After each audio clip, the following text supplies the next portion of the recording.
Hello, class. Welcome. Today's lesson is on the trial and death of Socrates.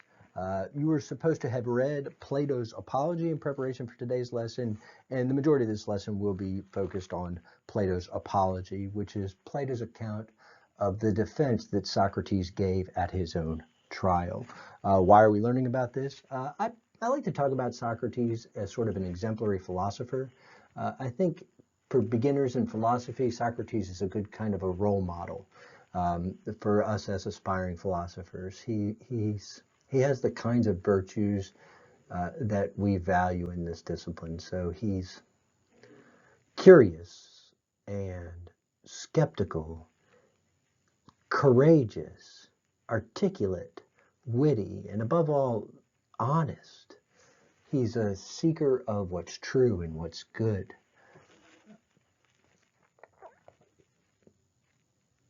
And well, that's, in my view, what philosophy is all about. It's a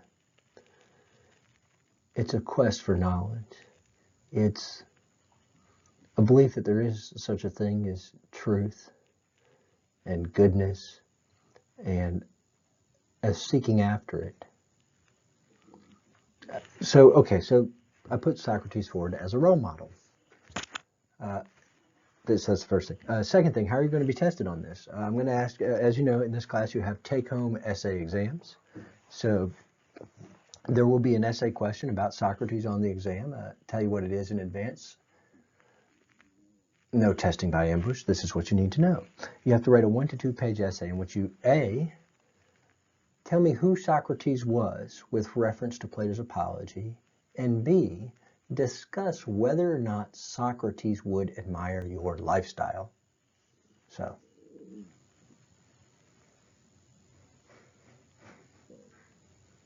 discuss who Socrates was with reference to Plato's Apology. That's part A. Part B, would Socrates admire your lifestyle? Why or why not? By the end of class today, you should have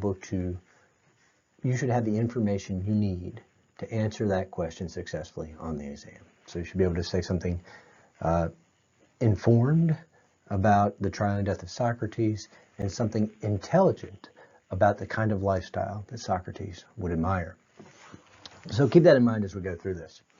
All right, a little bit of background. I don't want to give too much background because this video will get very long and it will take me forever to stop waffling and get to the point.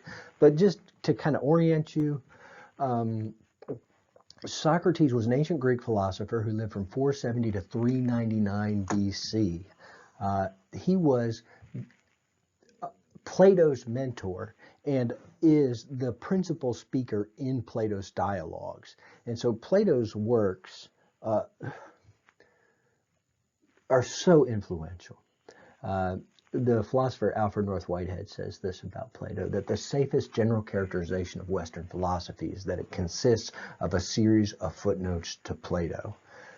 It would be so...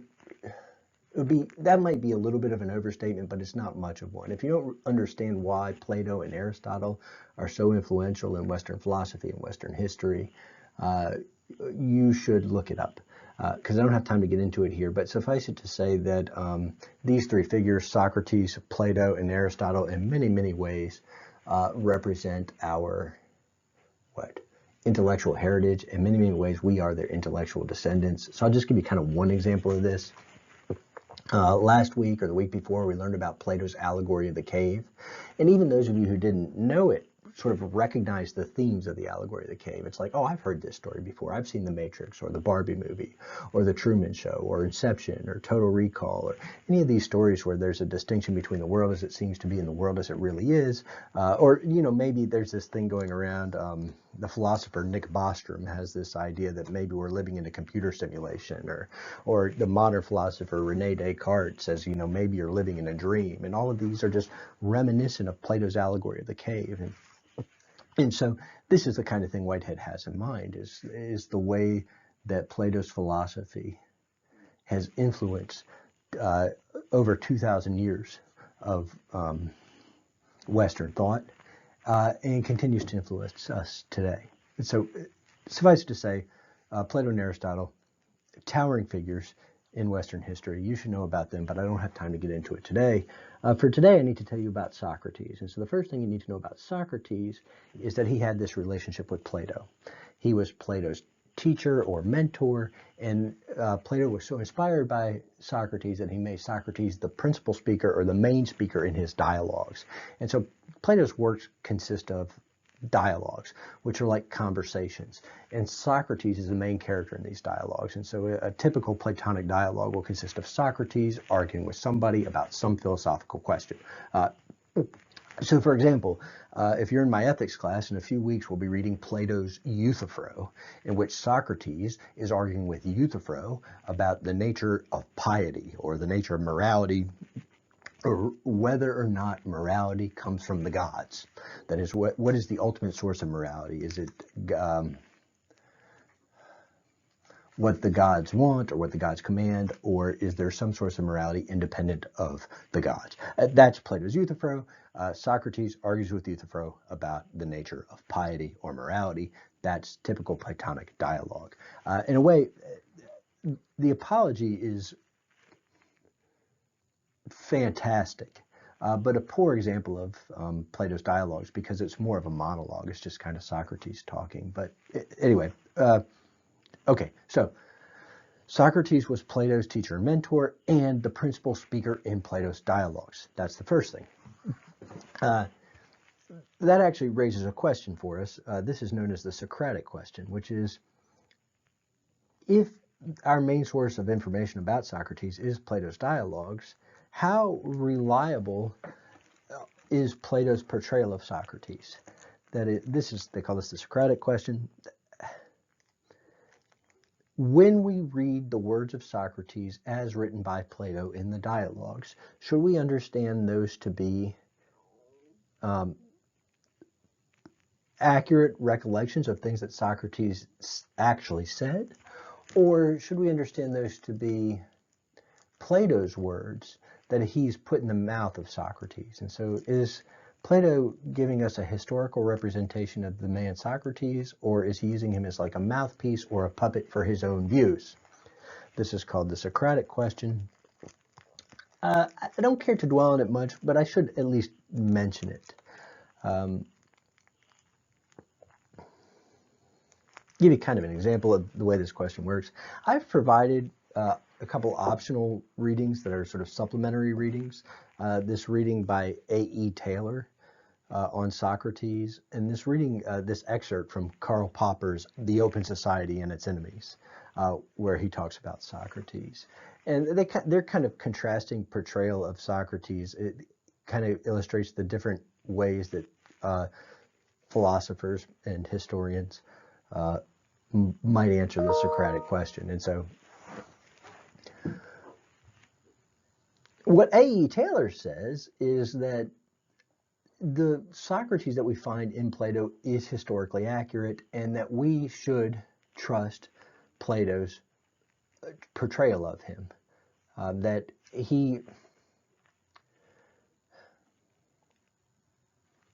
his portrayal would have to be accurate, because Plato is writing within living memory of Socrates, and if his portrayal were very inaccurate, other scholars of the day would have called him out on it.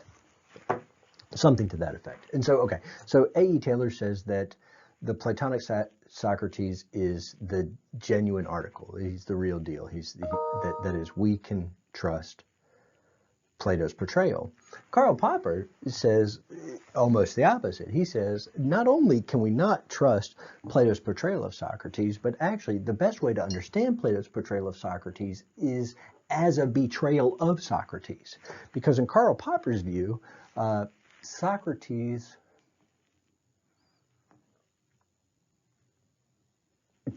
was imbued with what he calls the humanitarian spirit. That is, he believed in what we would think of as human rights and human dignity. He believed that people had souls, they could be improved.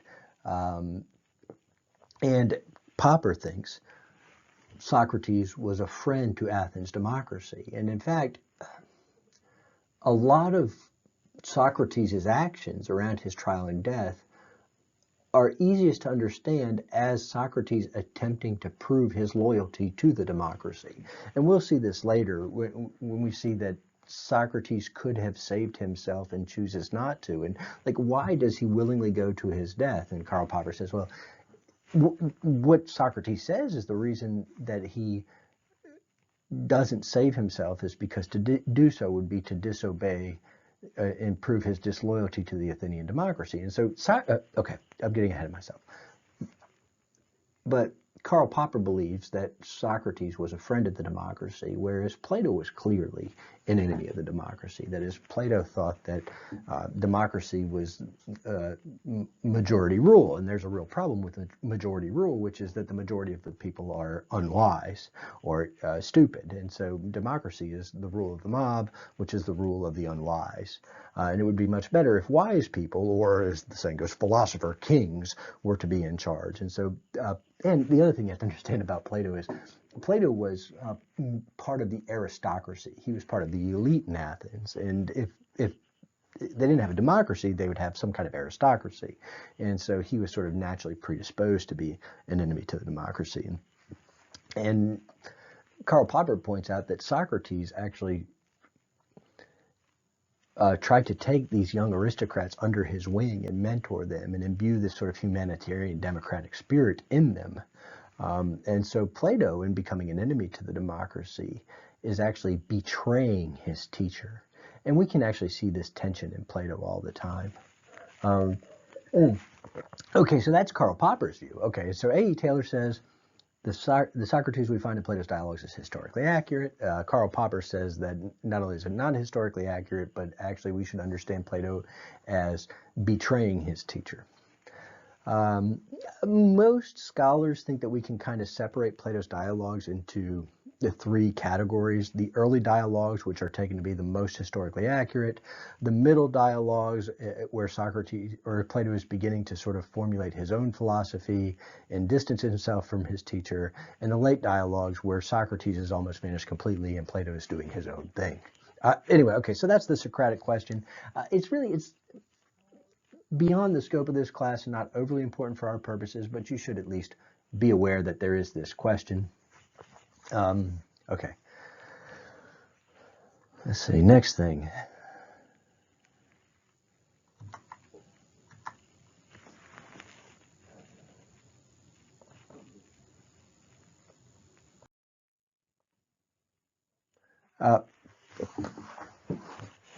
Socrates was a teacher of ethics. Really, this is, I would say, the first key point for us about Socrates, that Socrates was one of the first and one of the best teachers of ethics in the Western tradition. This actually comes up in the Apology when Socrates has to contrast his own work, seeking after the improvement of the soul and the good life, with that of the pre-Socratic philosophers that came before him, who were interested in, like, what is the world made out of, and what is the sun made out of, and how does the world work, and sort of more like scientific questions. So, like, is the earth made out of, or is the universe made out of earth, wind, fire, water, some fifth element? Is it always changing, or are there sort of laws of nature that are constant? These are the kind of questions that pre-Socratic philosophers were concerned with, but not really the question that Socrates was concerned with. The question that Socrates was concerned with was, how should people live? What is the good of man? And so Socrates was, first and foremost, a teacher of ethics. And to me, this is the key idea. If you understand this idea, everything else you need to know about Socrates can be related back to it. Socrates, the main philosophical project of Socrates was the improvement of the soul. This is part of why I've assigned the A.E. Taylor reading, as he describes this so well. That is, what A.E. Taylor says is, Socrates seems to have had a unique conception of what the soul was. And so there's this ancient Greek word psyche. This is the root of our word psychology, psychic, psychotic, psychiatric, etc., etc. Psyche to us means mind, or to the ancient Greeks, soul. But Socrates seems to have had a unique way of understanding the psyche or the soul that's different from the way maybe people like Homer, who came before Socrates, understood it. That is, for Socrates, the way he describes the psyche or the soul is that it's the rational part of you. It's the conscious part of you. It's the part of you that is aware.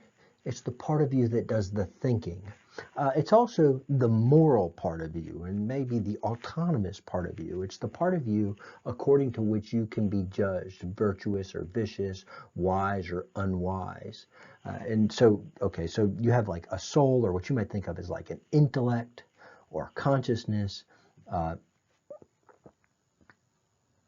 that could be good or evil, knowledgeable or ignorant, wise or unwise. And he thought that this having a soul, that was the human condition. And so, philosophy is part of the humanities. And the central question of the humanities is like, what does it mean to be human? And well, here's Socrates' answer. To be human is to be rational, a rational moral being. And indeed, what's the meaning of our life? What's the point of our life? For Socrates, it was the good of man was to seek after what was true and what was good. That is, you as much as possible wanted to be rational and virtuous and avoid irrationality and ignorance and viciousness. And for Socrates, the two of those were actually related. That is, for Socrates, all evil was kind of a form of ignorance. That the reason people did bad things is because they had wrongly convinced themselves that they were good things. And so vice had to do with improper education. And so Socrates thought that by helping people be more rational, more wise, better understand what's true and what's good, he was actually making them better people, or more virtuous. As much as I love Socrates, I have to admit that I'm kind of skeptical about this one. I mean, because the implication would be that people do not do evil knowingly. That is, the reason they do evil things is because they don't know any better. And yeah, I mean, sometimes I guess, like maybe the drunk, he's got a vice, but he's kind of convinced himself that drinking is good or something like that. But I think sometimes people do bad things not only knowingly, but because they're bad things. But I don't know what Socrates would have to say about that. But anyway, so, okay, for Socrates,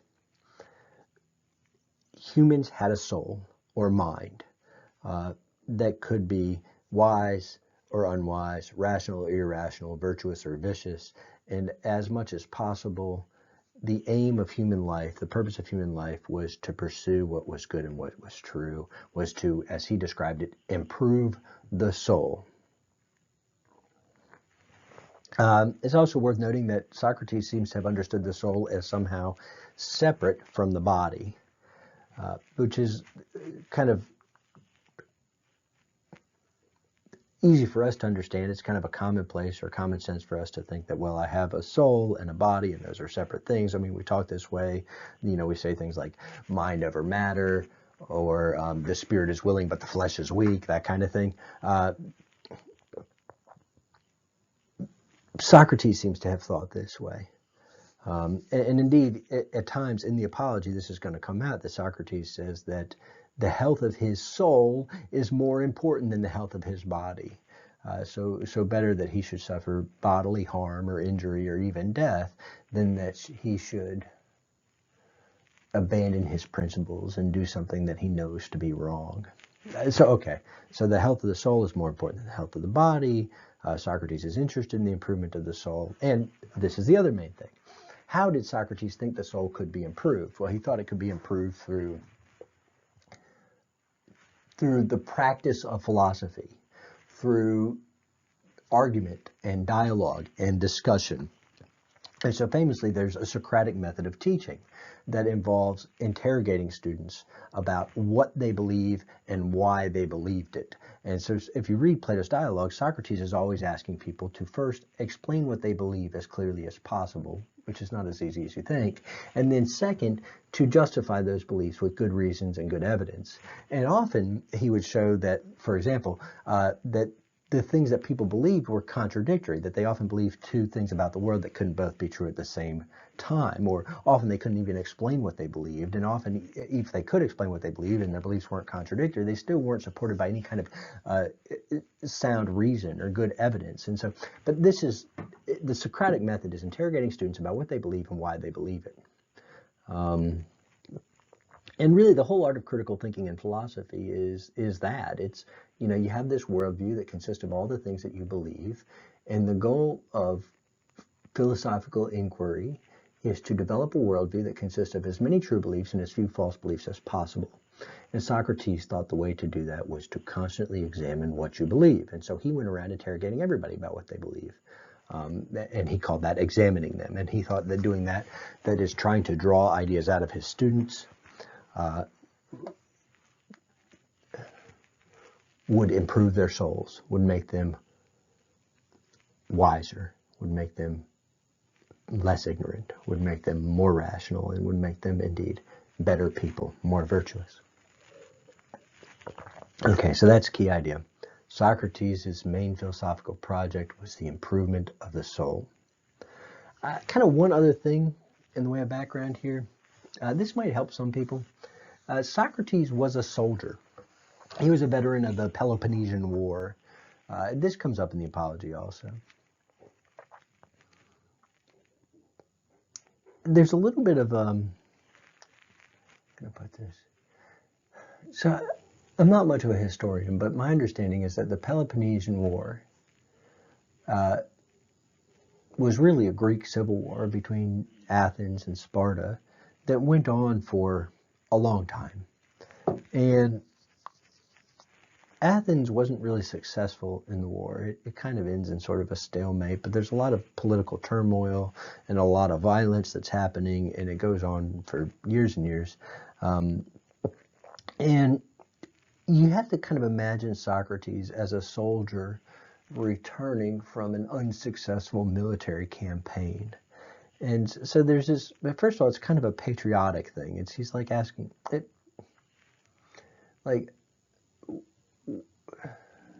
but then second of all, it's more than that. There's like a disillusionment. How can I put this? If you've known any veterans who saw combat, often they return from combat different people than they were when they left. That is, often a young man will enlist and he'll be naive, sort of patriotic, religious. He'll tend to believe that, he's serving God and country, and that his country is good, that America is a force for good in the world, and that the mission is just, that he's defending America's from its enemies who are indeed evil.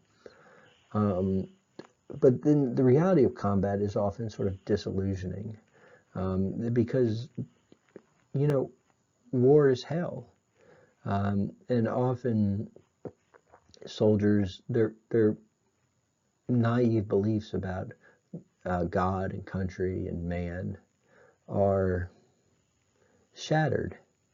And that traumatizes them. I mean, they suffer from post-traumatic what they used to call shell shock, what they call post-traumatic stress disorder. And oftentimes, one of the things that's most therapeutic for these soldiers is like talk therapy. But it has to be talk therapy with people who have seen the things that they've seen. That is, they don't have patience for naive people. And I think you can kind of think of Socrates as this sort of a person. So he's returned from combat, and he's doing this kind of like soul searching. Like he's asking, like, where did we go wrong? What is it about us as Athenians that we can't defeat Sparta? That why is Sparta better than us? But not only that, what is it about us as human beings that we engage in this kind of conflict? Like, what's the point of this fighting? And like, what are we doing? And what should we be doing? You see, and so you might think of Socrates as a soldier returning from combat, um, trying to re-examine his life, trying to do this kind of soul searching. That is, he sees what he's doing as humanitarian and patriotic. He's trying to make his country better. Okay, so maybe that helps you. Okay, moving on. So the apology is the defense that Socrates gave at his trial. So we have to say just a little bit about the circumstances surrounding the trial and death of Socrates. By the time Socrates is put on trial, he's an old man. He's been accused of two crimes, basically, impiety, or denying the gods of the state, and corrupting the youth of Athens. And he's facing the death penalty. And you should know that actually, well, spoiler, that indeed he's going to be convicted of these crimes, sentenced to death, and ultimately executed by hemlock poisoning.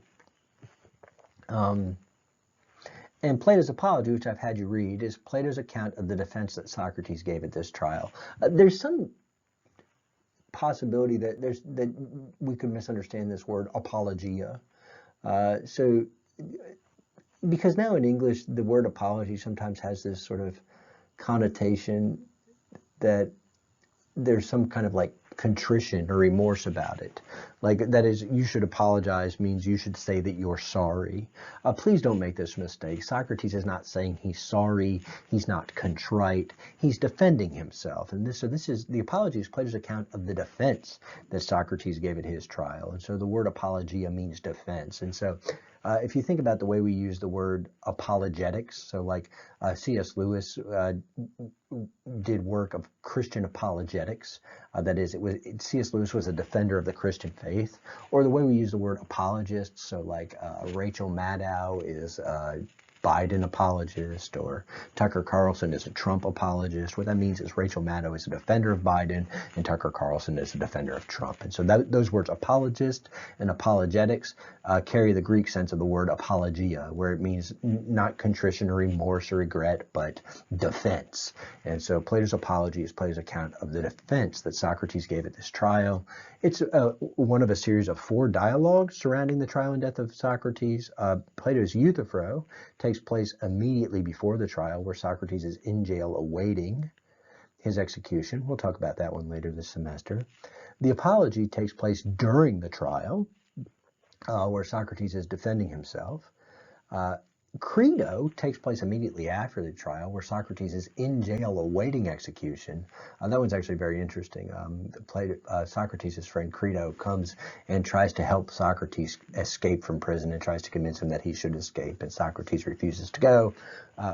Okay, Euthyphro, Apology, Credo, and then also worth reading is the Phaedo, in which Socrates gives his last lesson, has his last philosophical discussion, drinks the hemlock, and dies. Okay, so Euthyphro, Apology, Credo, Phaedo are the dialogues surrounding the trial and death of Socrates. They're all worth reading, but we're really just focused here on the Apology today. Oh, I have to say something about these charges. Okay, so Socrates has been charged with denying the gods and corrupting youth. Usually we understand these to be kind of trumped up charges. That is, these are kind of generic charges that you could levy against any philosopher. That really, the reasons that Socrates were on trial were sort of only tangentially related to these charges. So first of all, Socrates was just a pest. He was just a nuisance. He made it his business to interrogate people and expose them as fools. And he especially liked to interrogate people who he would regard as pretenders to wisdom. And so he would seek out people who were powerful, people who had a reputation, people who were regarded as wise by others, or even worse, regarded themselves as wise. And he would question them about their worldview and their beliefs, and often in the process of his questioning, leave them tongue-tied and looking foolish and hypocritical. And so he made a business of embarrassing powerful people, and so made himself unpopular in that way. Also, there's kind of a political thing happening here. Socrates was implicated in something called the rule of the 30 tyrants, where during the Peloponnesian War, some of the aristocracy in Athens conspired with Sparta to try to overthrow the Athenian democracy. And some of Socrates' own friends and students were among those conspirators. And so he had a kind of a guilt by association with an attempt to overthrow the Athenian democracy.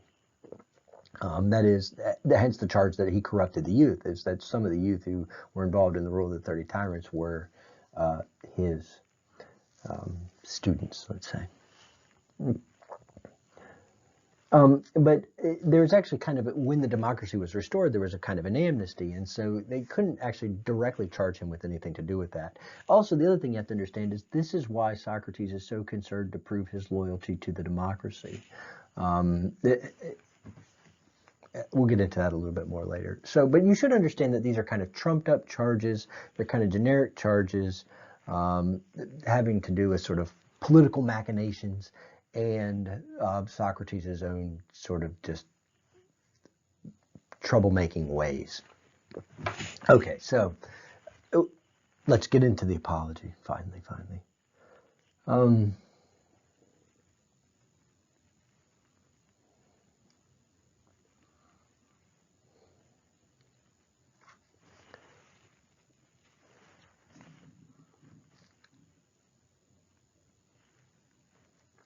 I think the first thing I want to say here is I want to focus on this passage at the beginning about the Delphic oracle and the proclamation that Socrates was the wisest man in Athens. I think this is a very telling passage.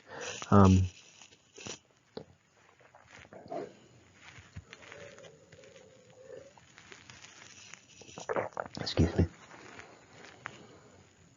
So Socrates begins his defense by saying that he faces two sets of accusers. He refers to them as his former accusers and his more recent accusers.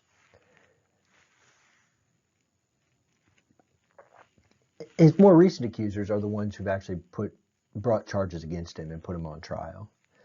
And he says that he wants to address those charges, but he's less worried about those accusations than what he calls the older accusations, which he says are the kinds of accusations that people have been making about him long before this trial ever started, long before these charges were ever brought, that people have been whispering about him and talking about him in the agora, in the marketplace, around their dinner tables, that he has a bad reputation, that he has a reputation as a troublemaker and a pest.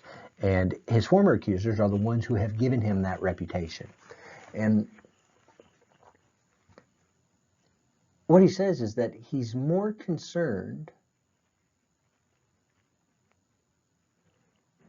about those accusations. That is, if anything is going to get him convicted and executed, it's his bad reputation.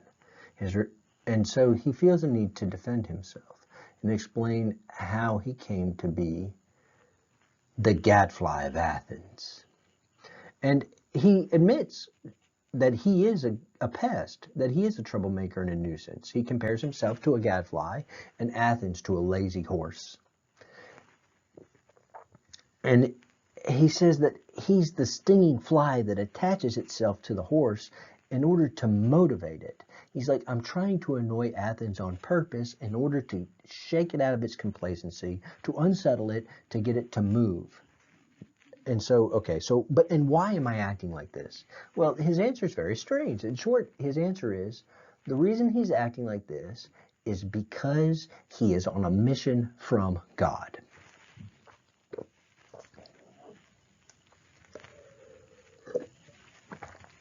And how he came to this conclusion is kind of strange. But what he says is, it all started when a friend had gone to the Delphic oracle and asked really a leading question.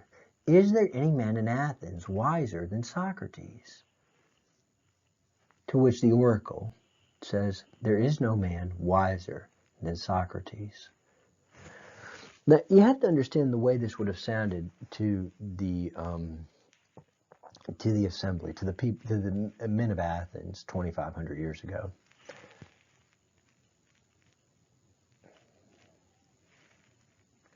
Because the oracle's proclamations were as good as the words of God.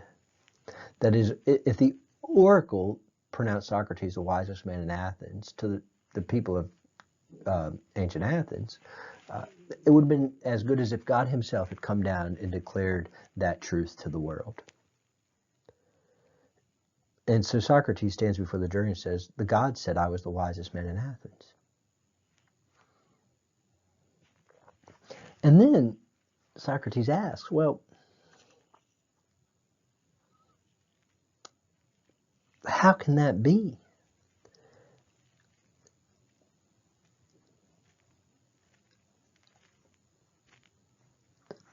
I know I'm not wise. I know so little.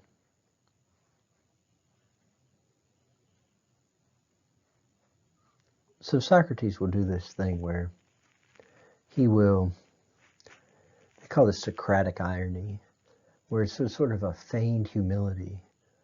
That is, he'll pretend to be ignorant, and he'll ask people to educate him. And so Euthyphro will say that his father has committed an unjust act, and he'll say, oh, that's so interesting. Just so happens that I'm getting ready to go on trial, and I don't even know what justice is, but apparently you do, so maybe you can educate me. You can teach me.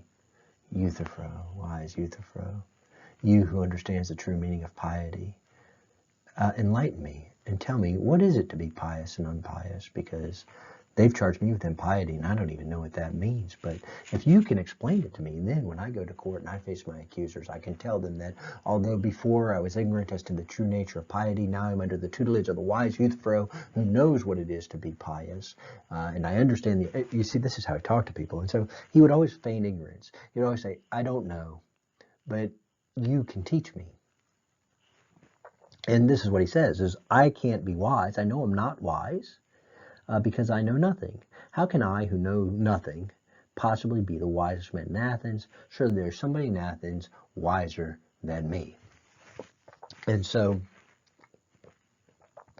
he takes this to be a riddle from the gods. Because on the one hand, the gods have said that I am the wisest man in Athens, and the gods cannot lie. So it must be true that I'm the wisest man in Athens. But on the other hand, I know so little. I am ignorant. I know nothing. And so I cannot possibly be the wisest man in Athens. And so this is a paradox. He calls this the riddle from the gods, the divine riddle.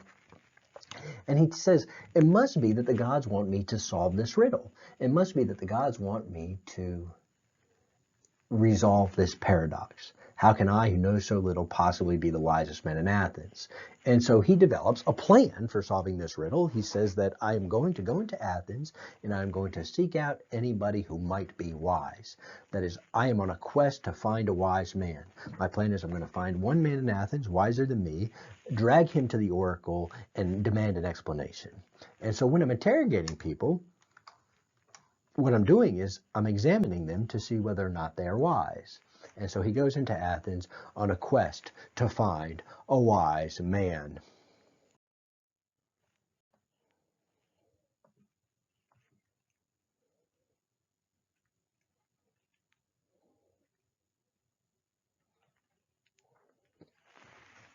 And if you pay attention, it's interesting because he kind of details what he does is he goes out and he interrogates people. Um, and he starts with the people who are sort of the highest rank and reputation, most likely to be wise, the politicians. And he figures, well, look, the politicians, they're the ones who rule the society. They're the ones who are in charge. We might hope that the people who are in charge are wise.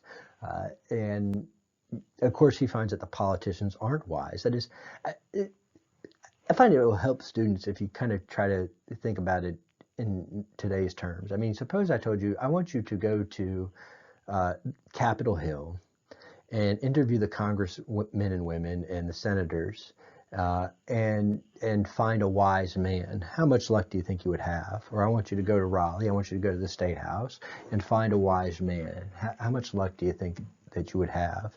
That is it your feeling that our politicians, our congressmen and women, our presidential candidates are models of wisdom and virtue? Now, if you're like most people, you'll probably not. There's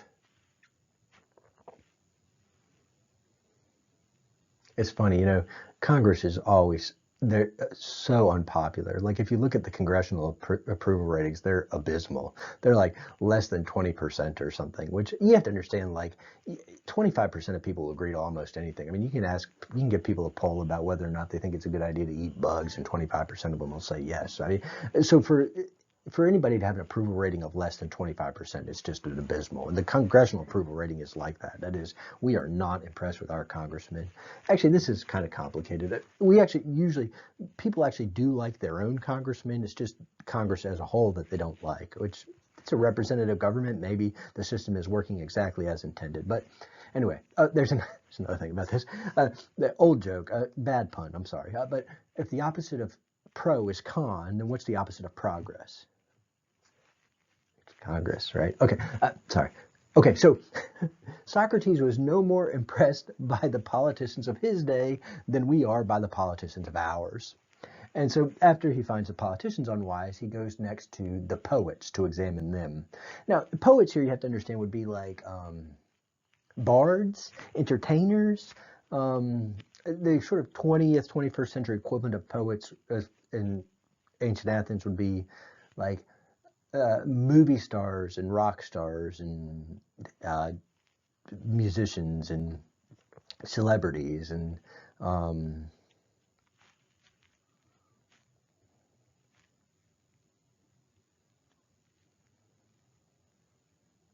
I don't even know who the celebrities are anymore. I know Taylor Swift is really big, but I don't know who else. Maybe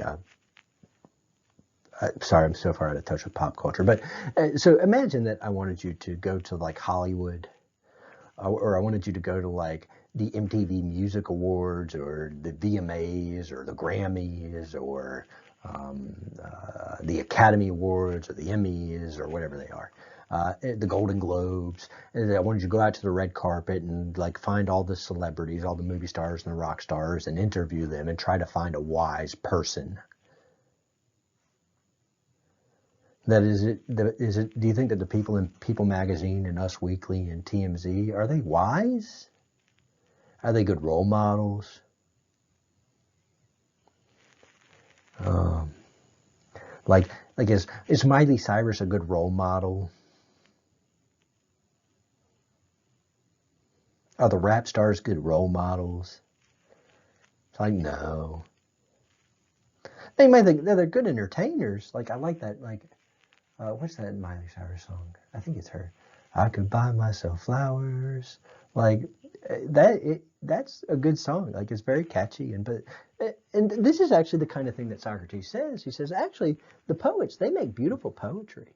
The art is beautiful, but they're not really wise. And in fact, it's kind of a mystery that these sort of talented artists can make this beautiful art without really understanding anything at all about what's true and good and beautiful, but they can. And okay, so you probably think something similar to what Socrates thought, that indeed, like our movie stars and our rock stars are very talented. They're wonderful entertainers, but they're not really good role models. And that's roughly what Socrates says about the poets, is they write beautiful poetry, but they don't really understand anything good or true. Okay, so we're not impressed by the politicians. We're not impressed by the poets, the entertainers. Socrates next goes to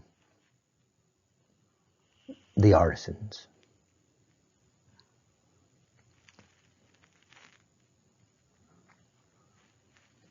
Now, artisan, you have to understand here, it doesn't mean artist. It means like craftsman. That is, the artisans would be like the working man. That is, so like blacksmiths, potters, shipbuilders, things like that. Um, and so again, 21st century equivalent of an artisan would be like electricians, plumbers, um,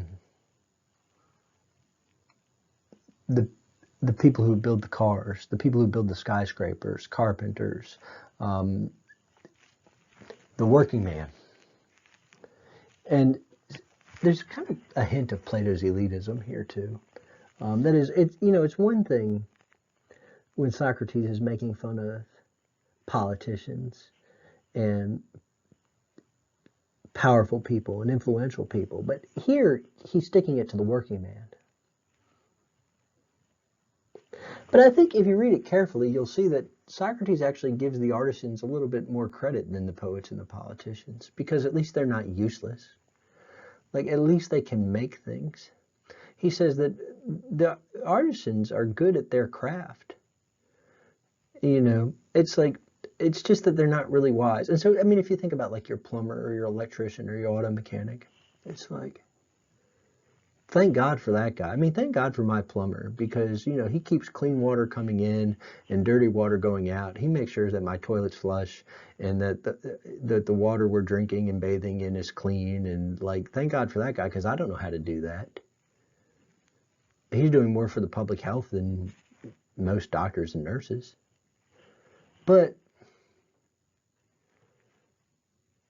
does that make him wise? I mean, would I ask for my plumber's opinion on like geopolitics? Like, would my plumber be the most reliable guide about who I should vote for, or the meaning of life? Maybe not. So okay, and that's kind of how Socrates feels about the artisans. It's like your mechanic, a great mechanic, he keeps your car on the road, and thank goodness for that. He's good for something. But his opinions about life and philosophy and politics might be a little sus. Okay, and that's kind of Socrates' views. Okay, so at the end of his interrogations, he's going to the politicians and the poets and the artisans, and he's found not one wise man. And he thinks his failure to find a wise man is actually the answer to the God's riddle. That is, oh, there's this great quote. I should go ahead and read it. Accordingly, says Socrates, I went to one who had the reputation of wisdom, and I observed him. And when I began to talk with him, I could not help thinking that he was not really wise, although he was thought wise by many and wiser still by himself. Well, although I do not suppose that either of us knows anything really beautiful and good, I am better off than he is, for he knows nothing and thinks that he knows. I neither know nor think that I know. In this latter particular, then, I seem to have slightly the advantage of him. And so Socrates thinks this, so this is the answer to the God's riddle. That the reason they called me wise is because I know that I do not know.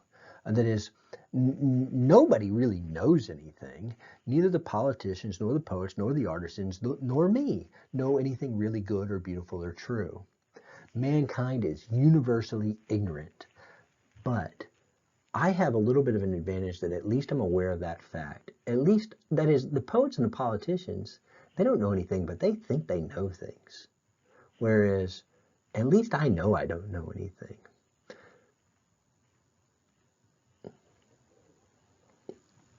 So this is the answer to God's riddle. Mankind is universally ignorant. Only the gods are wise. And so among men, what passes for wisdom is being aware of this fact. To be wise is to know that you do not know. It's to be aware of your own ignorance.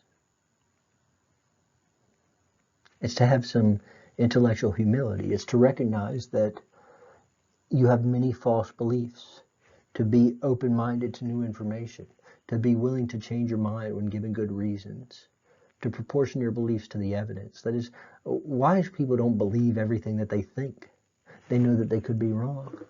And so wisdom has to do with intellectual humility and curiosity and skepticism. And you kind of already know this, don't you? That is, I think it was Bertrand Russell who said one of the biggest problems we have in society is that the most ignorant people among us are so sure of themselves and so sure that they're right. And the wisest people among us are so full of doubts. And hasn't that been your experience? That people who know very little think they know a great deal. You know, this is kind of the image of the teenage know-it-all. Whereas well-educated people are much more cautious. How often do your teachers say things like, well, I'm not sure about that. That would be a good topic for further research. Or, you know, that's a good question. I don't really know the answer. We're going to have to look that up. Or, you know, this is outside of my area of expertise.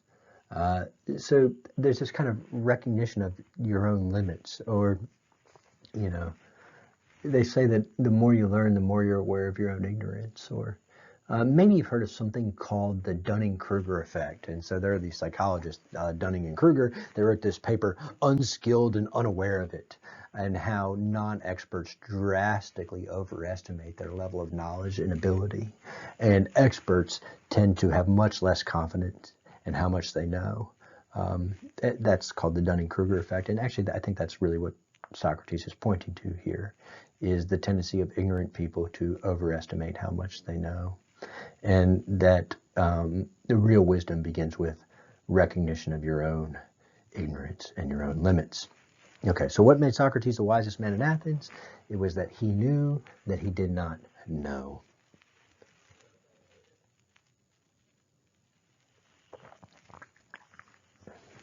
And I would actually say that's the first major lesson to take away from the Apology,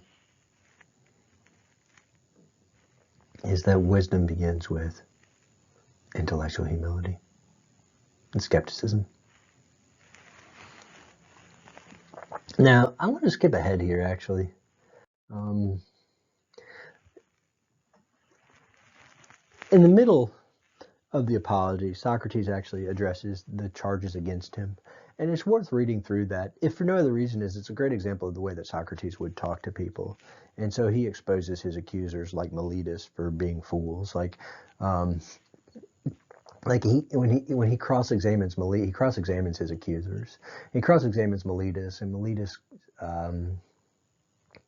has called Socrates a corrupter of youth. And Socrates is like, well, you must really be interested in the education and improvement of the youth if you've taken all this trouble to identify and persecute their corrupter. And Meletus is like, well, I'm very much am interested in that. And he's like, well, okay, good. So you must also know who improves the youth if you're so interested in it. And he's like, well, Socrates, the laws improve the youth. And he's like, well, the laws, I mean, who are the laws? Who makes the laws? It's like, well, the assembly makes the laws. And so Socrates says, well, is it your view that the assembly, like all 500 members of the assembly, all the people of Athens improve the youth? Or only some of them? And he's like, well, no, they all improve the youth, Socrates. He's like, Meletus, are you telling me that everybody in Athens improves the youth and I alone corrupt them? Is that your belief? And okay, so anyway, you can read through the middle of it where he actually addresses the charges against him. It's a good example of the way that Socrates interrogated people. And also, like,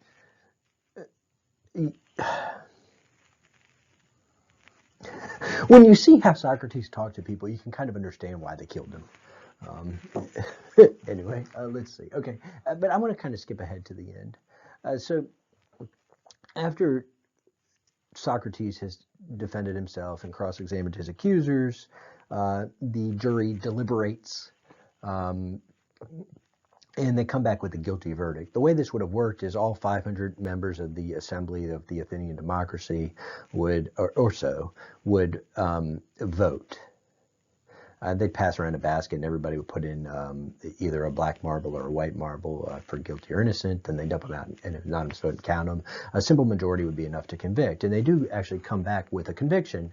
But Socrates says he's not surprised that he was convicted. The only thing that surprises him is that the margin was so narrow. I think he says Had but 20 votes gone over the other way, I would have been acquitted. And so he's convicted by a narrow margin. And then they proceed to a sentencing phase. This is analogous to the way our criminal proceedings work. So if somebody's convicted of a crime, they go to sentencing, and often the judge has sort of sentencing guidelines. There's a minimum and maximum sentence, and the jury can recommend a sentence, and usually the judge will follow the jury's recommendation, but not always. But before they do any of that, often the prosecution will argue for a stricter sentence, and the defense will argue for a more lenient sentence, and maybe they'll bring in like character witnesses, and maybe they'll bring in sort of the they'll get victim statements arguing for a more strict sentence, or they'll get statements from friends and family of the accused or the convicted arguing for a more lenient sentence, that kind of thing. And that also happens here. And so Socrates has now been convicted, and he's facing the death penalty. And he has an opportunity to argue for a more lenient sentence.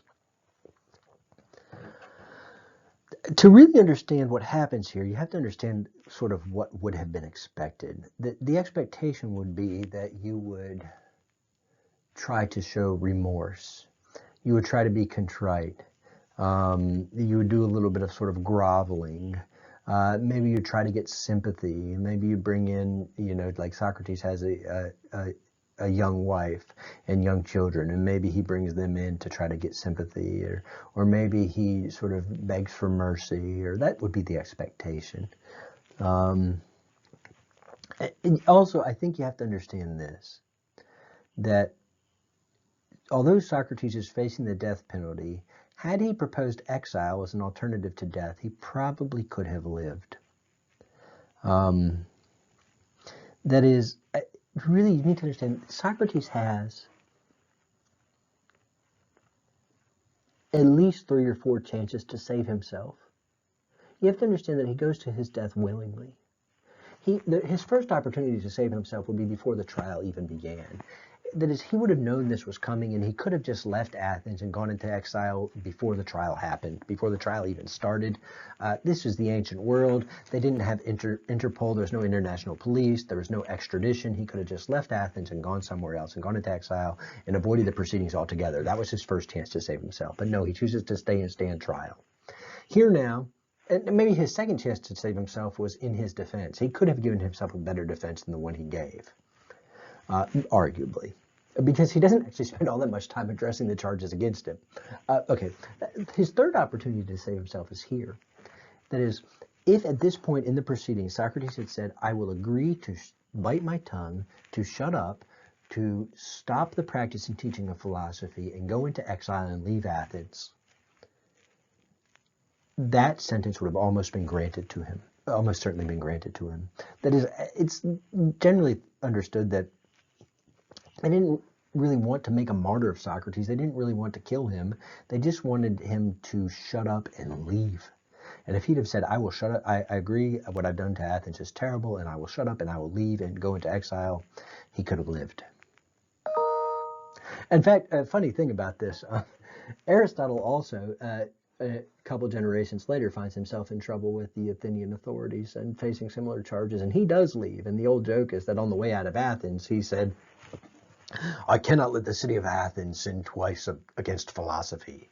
Which, if you know anything about Plato and Aristotle, this is actually great, because Plato was kind of an idealist. He kind of believed in eternal forms or eternal ideas of good and beauty and truth. He was a man of principle. Aristotle was comparatively a much more practical, down-to-earth man, a son of a physician. And so, of course, Plato, the idealist, admires the martyr Socrates, who dies for his beliefs, and Aristotle, the more practical physician, he saves his own skin. Anyway, okay. So Socrates could have saved himself by leaving town before the trial. He could have saved himself by giving himself a better defense during the trial. And here, he could have saved himself by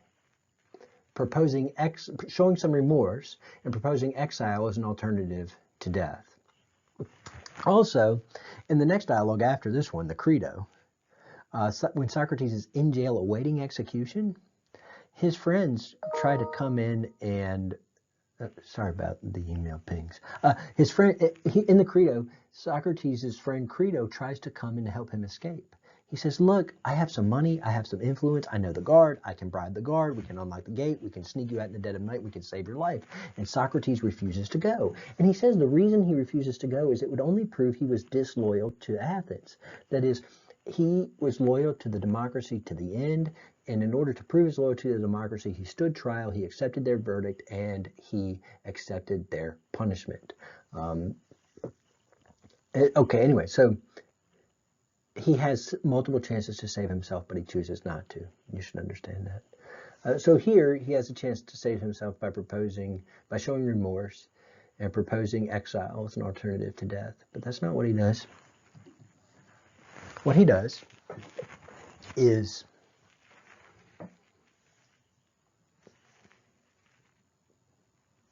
mocks the court, actually. So he says, instead of putting me to death, what you should do is give me what I deserve. And what I deserve is to be honored. I deserve to be given maintenance at the Parthenon, something to that effect. I deserve to be treated like the Olympic athletes, to have feasts thrown in my honor, to be taken care of. That is, the city of Athens should bestow honors upon me and take care of me in exchange for the service I have rendered. Because that's what you do for the Olympic athletes, and what they've done for Athens is nothing compared to what I've done. I've improved the youth of Athens. I've improved the soul of Athens. So again, imagine that I said something like this to you. You guys pay me a meager professor salary. The citizens of North Carolina and Johnston County pay me a meager professor salary. But if you really wanted to give me what I deserve, what you should do is treat me like Tom Brady. I should be a millionaire with supermodel wife. Because what does Tom Brady do? He plays a child's game for your amusement. What do? I improve the souls of America's youth, which is infinitely more valuable, and so I should be compensated accordingly. Now, keep in mind, this is a man facing the death penalty. And his friends actually see now that he's signing his own death warrant, and they try to intercede and stop him.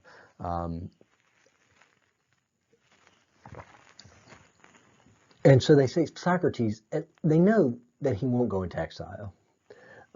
They know he won't agree to stop the practice and teaching of philosophy, but they know he also needs to show some remorse. And so they say, at least say you'll pay a fine. He says, okay, fine, I'll pay a fine. But I'm very poor. And so I can only offer the most meager pittance of a fine. Maybe I can pay one piece of silver. And then his friends sort of take up a collection on his behalf. And I think they come up with 30 mina, or 30 pieces of silver that they will pay on his behalf. And so then he proposes a fine of 30 mina as an alternative to death. And then the jury comes back with the death penalty. What's interesting about this is more people vote to put Socrates to death than voted to convict him in the first place.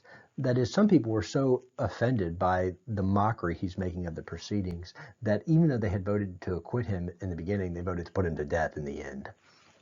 And so Socrates is sentenced to death.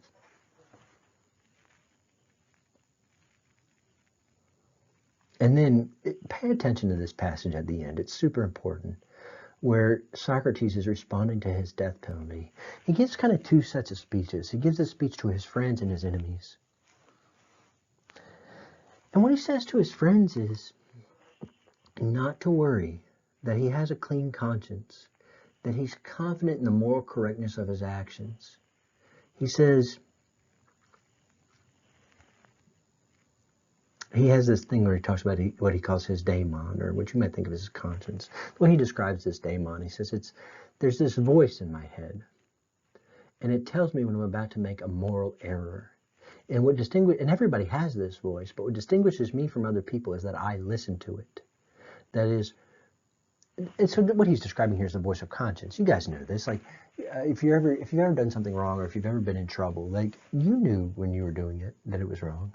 There's this little voice in your head that says, I wouldn't do that if I were you. You're going to regret it. Stop. I had a student once who said, yeah, my conscience is my mom's voice in my head telling me what not to do, right? And this is what Socrates calls his daemon, is that voice. And he says, what distinguishes him from other people is he always listens to that voice. And so if he ever has a guilty conscience, if he ever has that voice that tells him, stop, you're about to make an error, you're about to do something wrong, he always listens to it. And he says throughout the entire proceedings, his daemon hasn't spoken once. His conscience hasn't spoken once. He has a clean conscience. He's confident that what he's doing is morally correct. And so he says, I'm facing my death with a clean conscience. And he says,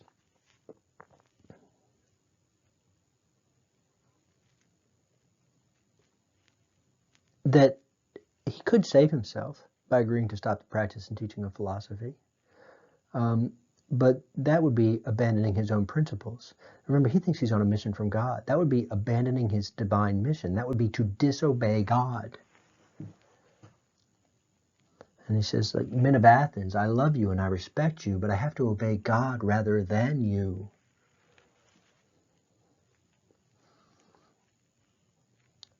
I will never stop the practice and teaching of philosophy. And if that's what I have to do to save my life, then I'm just going to have to die. If I'm to choose between holding my tongue, abandoning my divine mission, and death, I choose death. And it's interesting, he says, because look,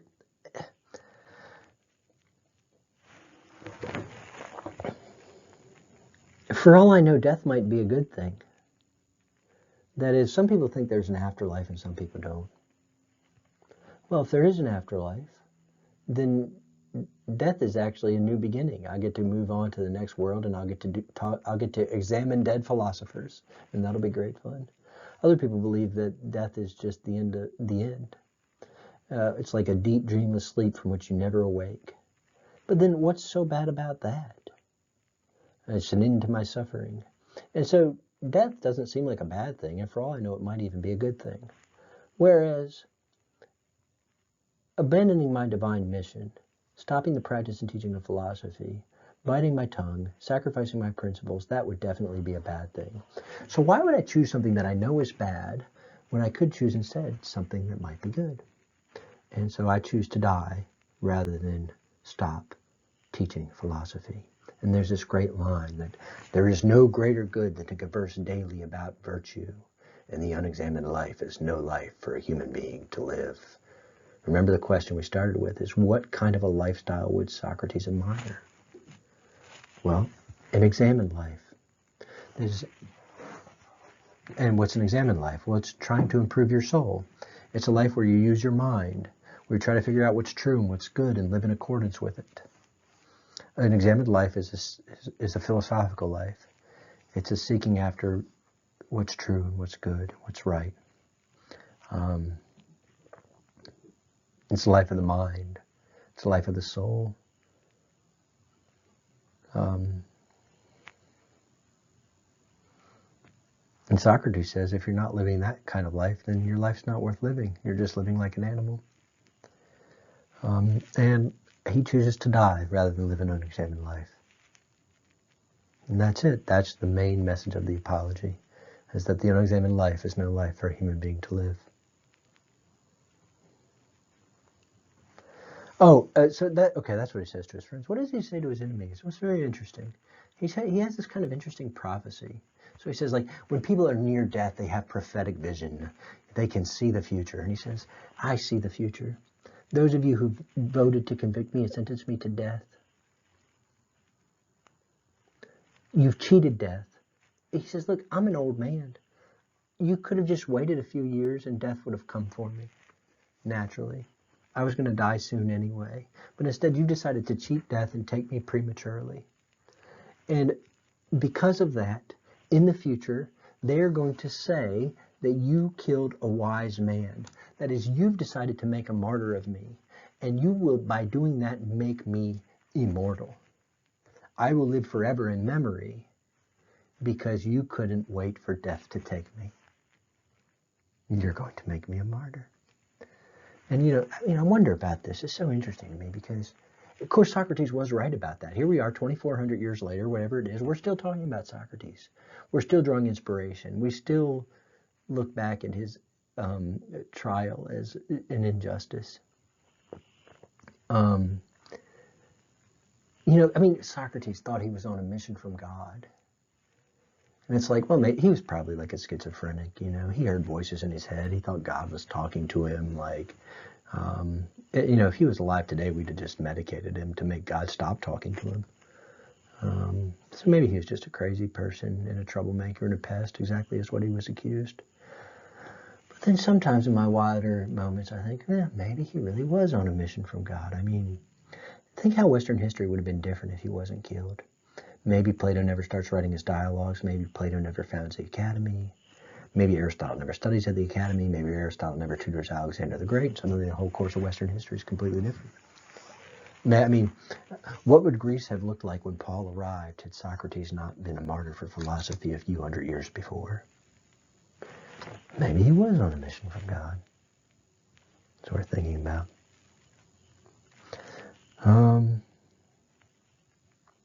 Gosh, there's so much more to say.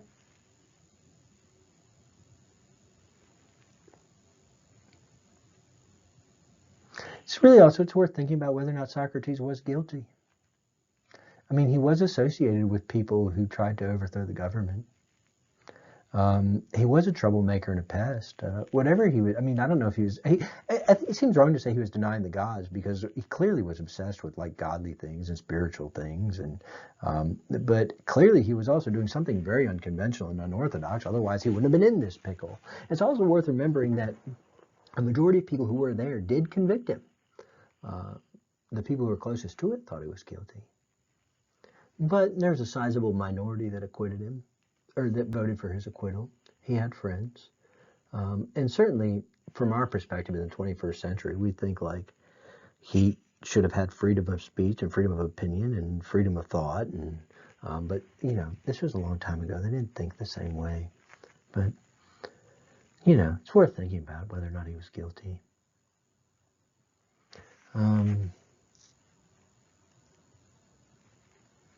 But really, the key takeaway is this. Socrates believes that the unexamined life is not worth living. He believes that you should spend your life improving your soul in a philosophical quest for what's true and what's good.